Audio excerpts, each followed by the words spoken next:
નમસ્કાર વિદ્યાર્થી મિત્રો, આજે આપણે ધોરણ 7 ચેપ્ટર નંબર 2 અપૂર્ણાંક અને દશાંશ સંખ્યાઓ એનો ભાગ 3 આપણે જોઈએ. સૌ પ્રથમ આપણે સ્થાન કિંમત વિશે જોઈએ, જે તમે ધોરણ 6માં અભ્યાસ કરી ચૂક્યા હો. એની સ્થાન કિંમત વિશે જોઈએ તો જોઈએ દાખલો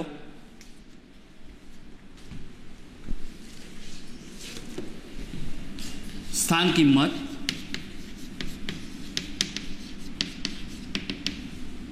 એમાં એક ઉદાહરણ જોઈએ 253.17. તો અહીંયા તમે જુઓ 253.17 ની અંદર અહીંયા દશાંશ ચિહ્ન આપેલું હોય. એ દશાંશ ચિહ્નની આ કહેવાય જમણી બાજુ અને આ દશાંશ ચિહ્નની ડાબી બાજુ કહેવાય. તમે એમાં સ્થાન કિંમત વિશે અભ્યાસ કર્યો ધોરણ 6 ની અંદર. તો આપણે પહેલાં જોઈએ દશાંશ ચિહ્નની ડાબી બાજુ. તો એમાં પહેલી જે સંખ્યા 3 એ એકમ તરીકે ઓળખવામાં આવે. એના પછીની જે 5 આપેલી એને દશક કહેવાય અને એના પછીની કહેવાય 100. એકમ, દશક અને 100. અને દશાંશ ચિહ્નની પછીની જે સંખ્યા એટલે કે જમણી બાજુની સંખ્યા એને દશાંશ, શતાંશ. ચલો બીજી એક સંખ્યા ઉમેરી દઈએ, 3 લઈ લઈએ તો સહસ્ત્રાંશ. આ તમે અભ્યાસ કરી ચૂક્યા હો. દશાંશ, શતાંશ અને સહસ્ત્રાંશ. આપણો ટોપિક હતો સ્થાન કિંમત વિશે. તો સ્થાન કિંમત જોઈએ દરેકની. તો પહેલી આપણે વાત કરીએ એકમની. તો અહીંયા પહેલું 3 આપેલું હોય તો 3ની સ્થાન કિંમત થશે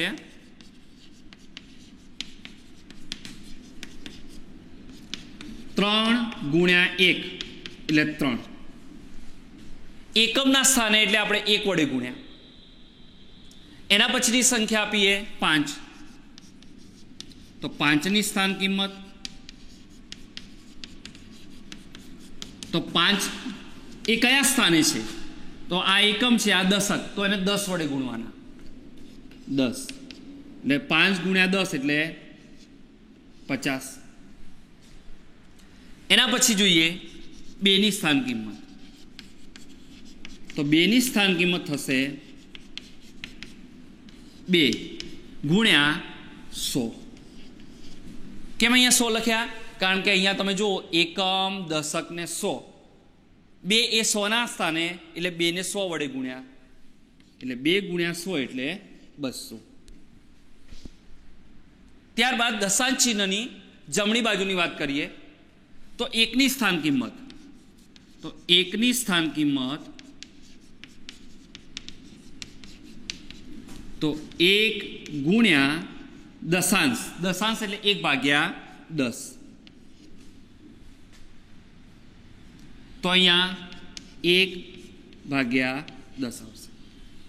1 એકા 1 અને છેદમાં 10. ત્યારબાદ જોઈએ 7ની સ્થાન કિંમત.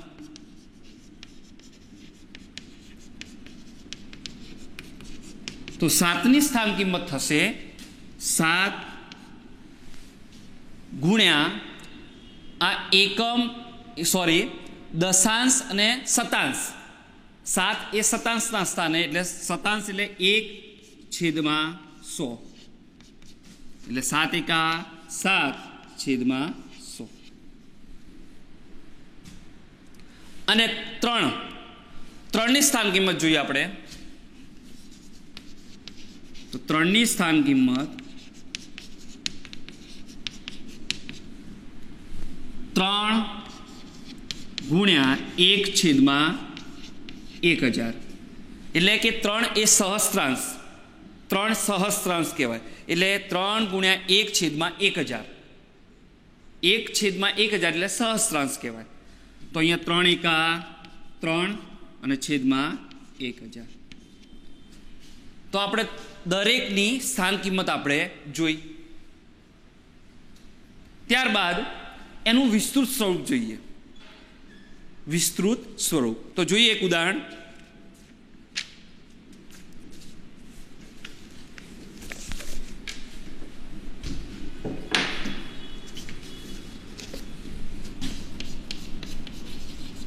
વિસ્તૃત સ્વરૂપ માં લખો.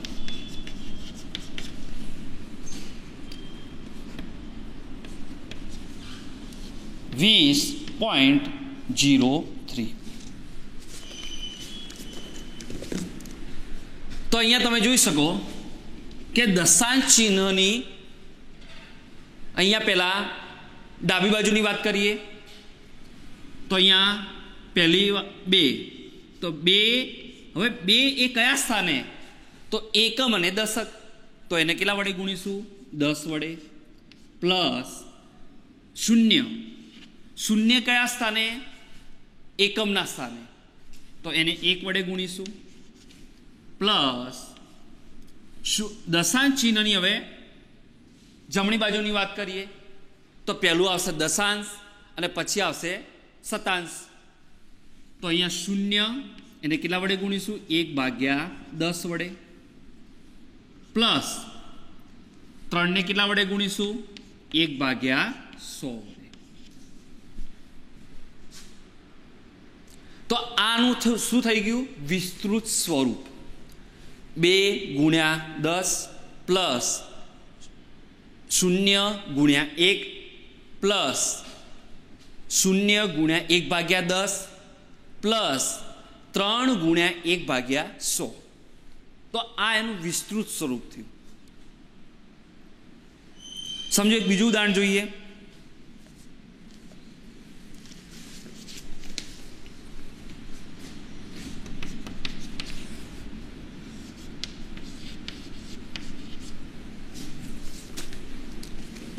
ચલો આનું વિસ્તૃત સ્વરૂપ જોઈએ.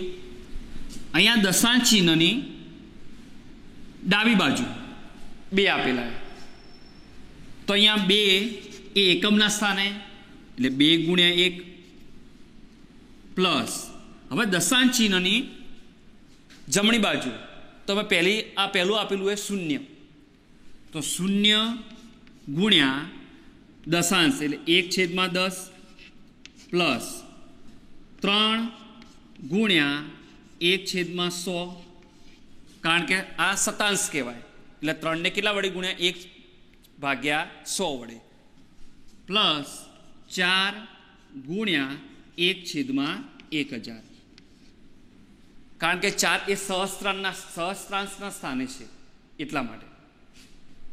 તો આ થઈ ગયું આનું વિસ્તૃત સ્વરૂપ. ત્યારબાદ જોઈએ કઈ સંખ્યા મોટી તો જોઈએ એક દાખલો.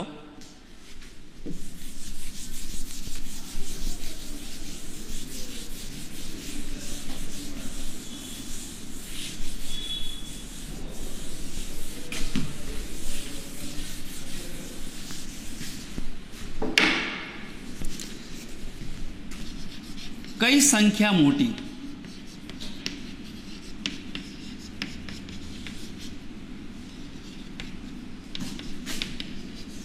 તે જણાવો. તો સમજો પહેલું ઉદાહરણ લઈએ 0.5 કે 0.05 અને બીજું એક ઉદાહરણ લઈ લઈએ 2.03 કે 2.30.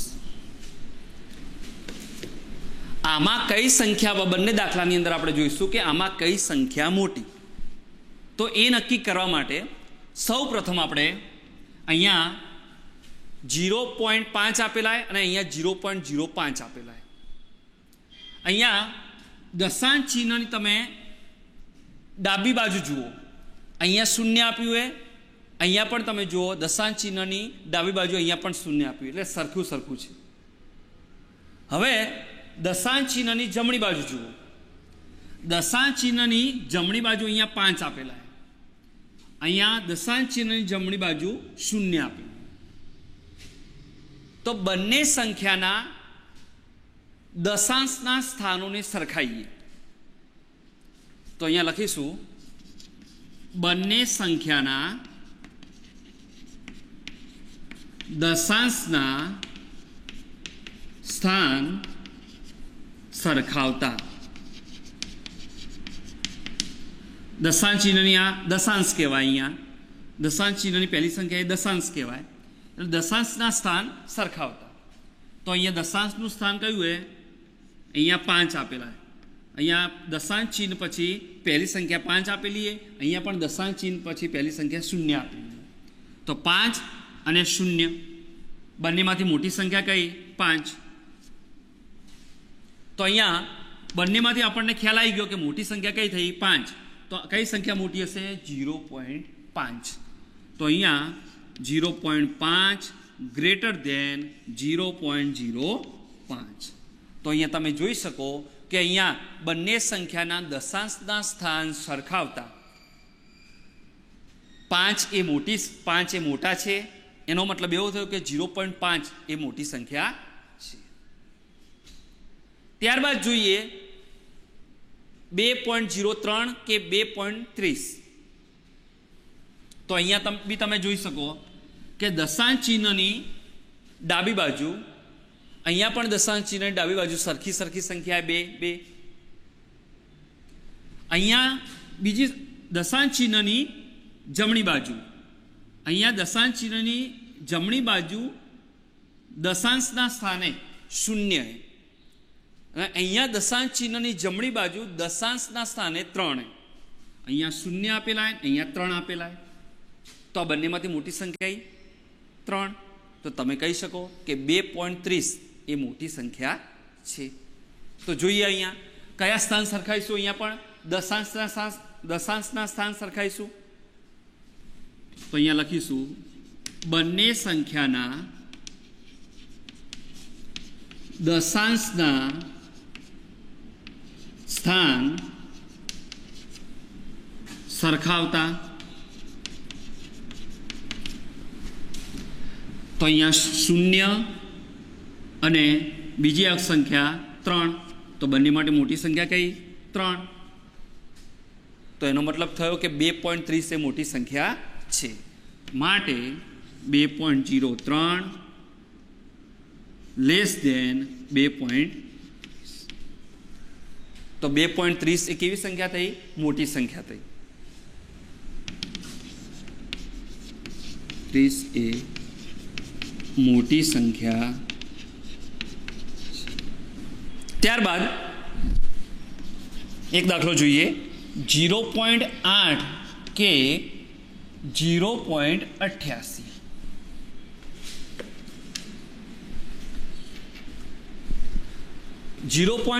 કે 0.88.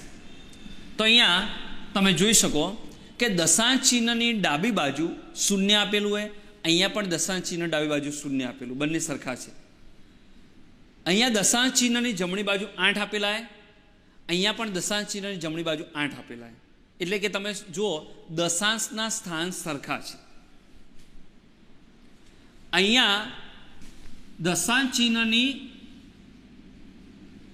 જમણી બાજુ શતાંશના સ્થાને કોઈ આપેલું નથી, તો 0 લખી દેવાના.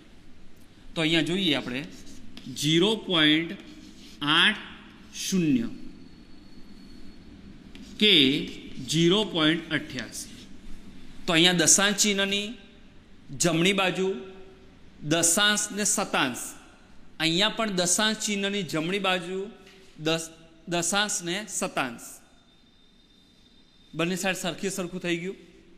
હવે જોઈએ તો અહીંયા તમે જુઓ કે દશાંશ ચિહ્નની જમણી બાજુ પહેલી સંખ્યા જે દશાંશના સ્થાને એ 8 આપેલી છે. અને અહીંયા પણ દશાંશ ચિહ્નની જમણી બાજુ પહેલી સંખ્યા જે 8 એ પણ દશાંશના સ્થાને. બંને સંખ્યાઓ કેવી છે? સરખી. 8 અને 8. હવે જોઈએ શતાંશ.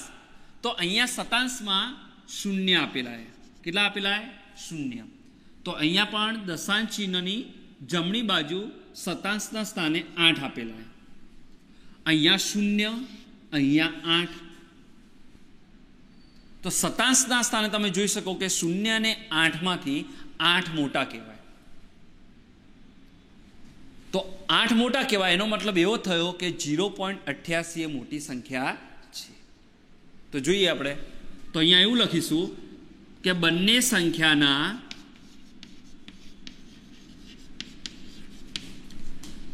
શતાંશ ના સ્થાન સરખાવતા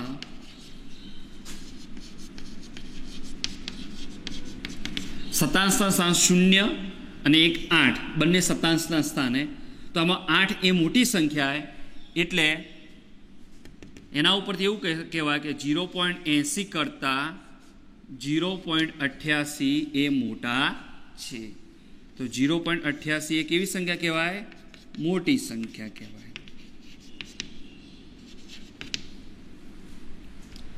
ત્યારબાદ જોઈએ આપણે દાખલો, રૂપિયામાં રૂપાંતર કરો.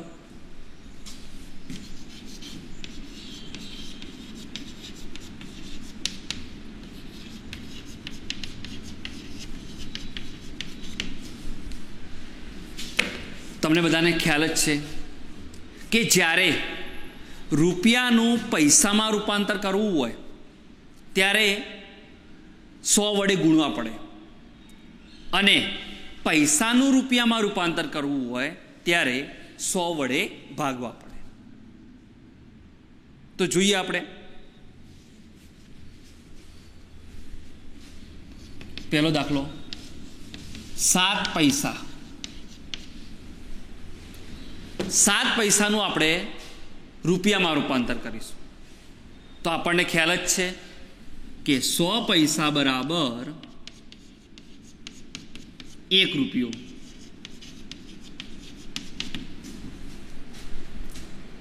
તો 7 પૈસા બરાબર કેટલા થાય?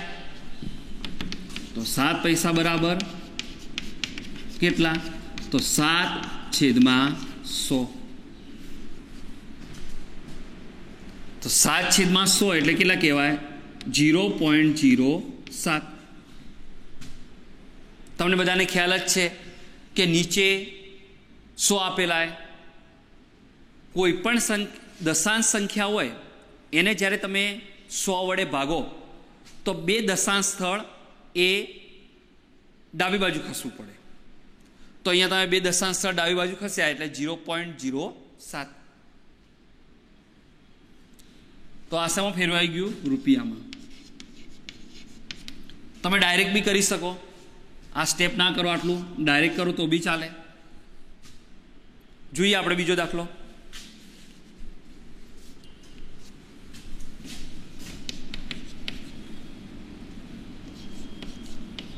₹77 અને 77 પૈસા.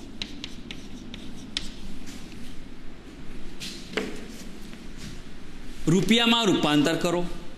અહીંયા 77 રૂપિયા તો આપેલા જ છે એટલે એ પદને કશું કરવાનું નહીં. 77 રૂપિયાની જગ્યાએ 77 રૂપિયા જ રાખવાના. તો આપણે લખીએ 77 રૂપિયા પ્લસ અહીંયા 77 પૈસા મેં લખી દીધા એમના એમ. ત્યારબાદ જોઈએ 77 રૂપિયા. આપણે શું કરવાનું? અહીંયા રૂપિયામાં રૂપાંતર કરવાનું. તો આ તો રૂપિયા એમના એમ જ રાખ્યા. આ 77 પૈસા એ પૈસાનું આપણે રૂપિયામાં રૂપાંતર કરવું પડશે. આપણે આગળ જોયું કે રૂપિયામાં રૂપાંતર કરવા પડે કેટલા વડે ભાગવા પડશે? 100 વડે. તો અહીંયા 77/100 રૂપિયા. 77 રૂપિયા છેદમાં 100 એટલે 0.77 રૂપિયા. બંનેનો સરવાળો કરીએ. કેટલો થશે સરવાળો? 77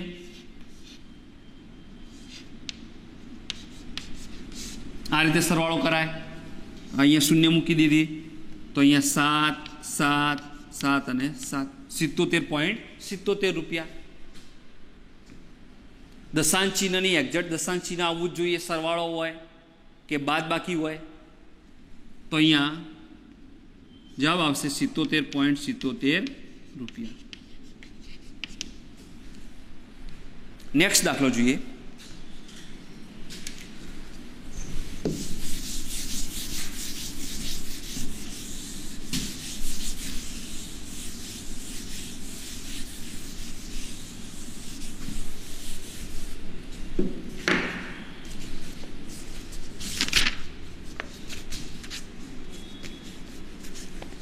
કિલોગ્રામમાં દર્શાવો.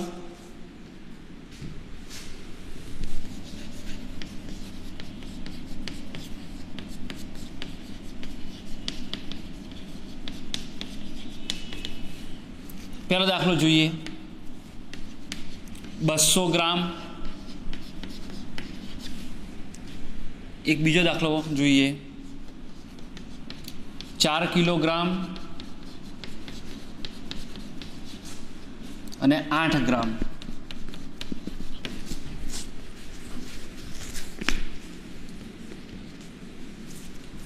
કિલોગ્રામમાં દર્શાવો. આપણને ખ્યાલ છે કે 1 કિલોગ્રામ એટલે 1000 ગ્રામ. 1 કિલોગ્રામનું ગ્રામમાં ફેરવ્યું એટલે 1000 વડે ગુણવા પડે. પણ જ્યારે ગ્રામનું કિલોગ્રામમાં ફેરવવું હોય તો 1000 વડે ભાગવા પડે. તો અહીંયા જોઈએ આપણે દાખલો. કિલોગ્રામમાં દર્શાવો. આ દાખલામાં 200 ગ્રામ આપેલા. ગ્રામનું આપણે કિલોગ્રામ કરવું પડશે એટલે એને 1000 વડે ભાગવા પડે. તો જોઈએ. 1000 ગ્રામ બરાબર 1 કિલોગ્રામ. કિલોગ્રામ ના લખો, કિગ્રા લખો તો બી ચાલે. તો 200 ગ્રામ બરાબર કેટલા? તો 200/1000 કિગ્રા. તમે આ 0 ઉડાડો તો બી ચાલે, આ 0 ઉડાડો તો બી ચાલે. અને 2/10 કિલોગ્રામ. હવે 0.2 કિલોગ્રામ. સમજો કે કોઈએ કે મારે સાહેબ ઉડાડવું નથી, તો અહીંયા અથવા કરીને આવી રીતે બી ગણી શકાય દાખલો. 200/1000. હવે છેદમાં કેટલા શૂન્ય આપ્યા? 1, 2 અને 3. તો 3 દશાંશ સ્થળ તમારે ડાબી બાજુ ખસવું પડે. તો અહીંયા તમે જુઓ 1, 2 ને 3. તો અહીંયા 3 દશાંશ સ્થળ તમારે કઈ બાજુ ખસવું પડે? ડાબી બાજુ. કારણ કે 1000 વડે ભાગ્યા કોઈ પણ દશાંશ સંખ્યાને 1000 વડે ભાગો તો 3 દશાંશ સ્થળ તમારે ડાબી બાજુ ખસવું પડે. તો 0.200 ગ્રામ કિલોગ્રામ. આ બંને સંખ્યા સરખી જ કહેવાય. 0.2 કિલોગ્રામ, 0.200 કિલોગ્રામ, બંને સંખ્યા સરખી જ કહેવાય. ત્યારબાદ જોઈએ 4 કિલોગ્રામ ને 8 ગ્રામ. તો અહીંયા 4 કિલોગ્રામ કિલોગ્રામમાં ફેરવવાનું એટલે આ કિલોગ્રામ વાળું પદ એમના એમ રહેશે. જે ગ્રામ આપેલા એ 8 ગ્રામ, એ ગ્રામ આપેલા એ ગ્રામને આપણે કિલોગ્રામમાં ફેરવીશું એટલે કે 1000 વડે ભાગીશું. તો જોઈએ 4 કિલોગ્રામ પ્લસ 8 ગ્રામ. 4 કિલોગ્રામ એમના એમ રહેશે. 8 ગ્રામ, ગ્રામનું કિલોગ્રામમાં ફેરવવું હોય તો 1000 વડે ભાગવા પડે. આગળ આપણે જોયું, ડાયરેક્ટ બી કરી શકાય. તો 8/1000 કિલોગ્રામ. 4 કિલોગ્રામ 8/1000 કિલોગ્રામ એટલે તમે જોઈ શકો 3 દશાંશ સ્થળ ડાબી બાજુ ખસવું પડે 1000 વડે ભાગો એટલે. તો અહીંયા 1, 8, પછી ના આપેલું હોય તો 0, 2, પછી 3 દશાંશ સ્થળ આપણે ડાબી બાજુ ખસે અને પછી દશાંશ ચિહ્ન 0 કિલોગ્રામ.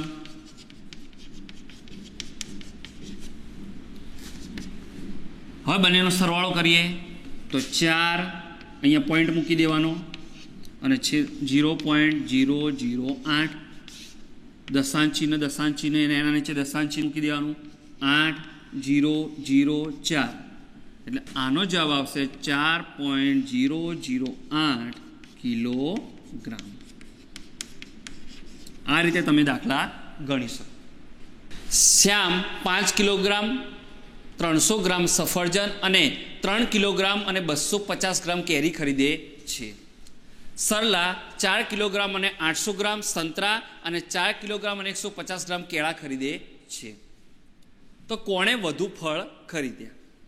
તો અહીંયા આપણે શ્યામે ખરીદેલા ફળ તથા સરલાએ ખરીદેલા ફળમાંથી કોને વધુ ફળ ખરીદ્યા એ આપણે જોઈએ. તો સૌપ્રથમ આપણે જોઈશું શ્યામે ખરીદેલા ફળ બરાબર 5 કિલોગ્રામ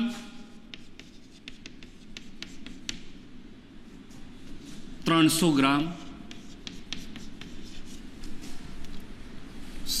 પ્લસ એ શું ખરીદ્યું? 5 કિલોગ્રામ ને 300 ગ્રામ એ સફરજન અને 3 કિલોગ્રામ ને 250 ગ્રામ કેરી, એટલે પ્લસ 3 કિલોગ્રામ અને 250 ગ્રામ. 5 કિલોગ્રામ ને 300 ગ્રામ સફરજન અને 3 કિલોગ્રામ ને 250 ગ્રામ કેરી ખરીદી, એટલે બંનેનો આપણે સરવાળો કર્યો. તો અહીંયા જોઈએ 5 કિલોગ્રામ ને 300 ગ્રામ, 5 કિલોગ્રામ 300 ગ્રામ પ્લસ 3 કિલોગ્રામ ને 250 ગ્રામ. તો અહીંયા 5 કિલોગ્રામ ને 3 કિલોગ્રામ એ બંનેનો સરવાળો કરીશું અને 300 ગ્રામ અને 250 ગ્રામનો સરવાળો કરીશું. તો 5 કિલોગ્રામ ને 3 કિલોગ્રામ એટલે કેટલા કિલોગ્રામ થશે? 8 કિલોગ્રામ. 300 ગ્રામ અને 250 ગ્રામ એટલે કેટલા થશે? 0, 5 અને 3 ને 2 5 એટલે કે 550 ગ્રામ. 8 કિલોગ્રામ ને 550 ગ્રામ. હવે આપણે કિલોગ્રામમાં ફેરવવા માટે 550 ગ્રામને આપણે 1000 વડે ભાગવા પડશે. આ તો કિલોગ્રામમાં આપેલું હોય એટલે એ એમના એમ રાખીશું. 550 ગ્રામને આપણે કિલોગ્રામમાં ફેરવવા માટે 1000 વડે ભાગવા પડે. આગળ આપણે જોયું. તો અહીંયા 8 કિલોગ્રામ પ્લસ 550 ગ્રામ. હવે આપણે ગ્રામનું કિલોગ્રામમાં ફેરવીશું. તો 8 કિલોગ્રામ પ્લસ 550 છેદમાં કેટલા લખીશું? 1000 કિલોગ્રામ. કારણ કે ગ્રામનું કિલોગ્રામમાં ફેરવવા માટે 1000 વડે ભાગવા પડે. તો 8 કિલોગ્રામ પ્લસ 550 છેદમાં 1000.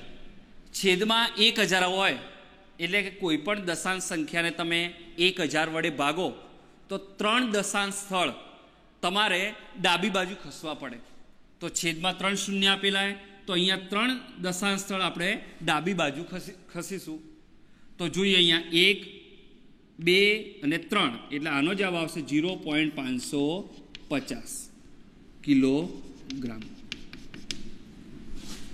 તો અહીંયા 8 કિલોગ્રામ પ્લસ 0.550 કિલોગ્રામ બંનેનો સરવાળો કરીએ તો સરવાળો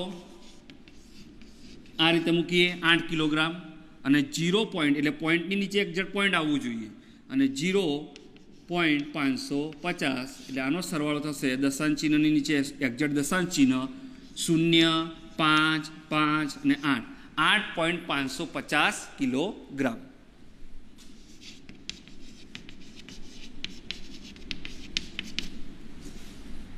ત્યારબાદ સરલાએ ખરીદેલ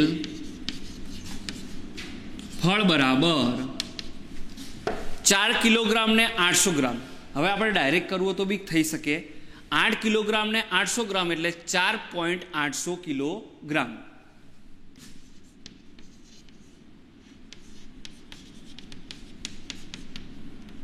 પ્લસ 4 કિલોગ્રામ અને 150 ગ્રામ કેળા. તો આમાં પણ ડાયરેક્ટ થઈ શકે 4.150 કિલોગ્રામ.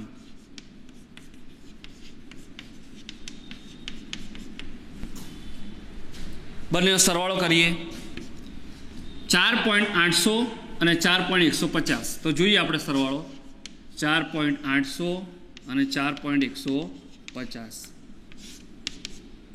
અહીંયા પોઈન્ટ 0, 5, 8 ને 1 9 અને 4 ને 4 8. 8.950. 8.950 કિલોગ્રામ.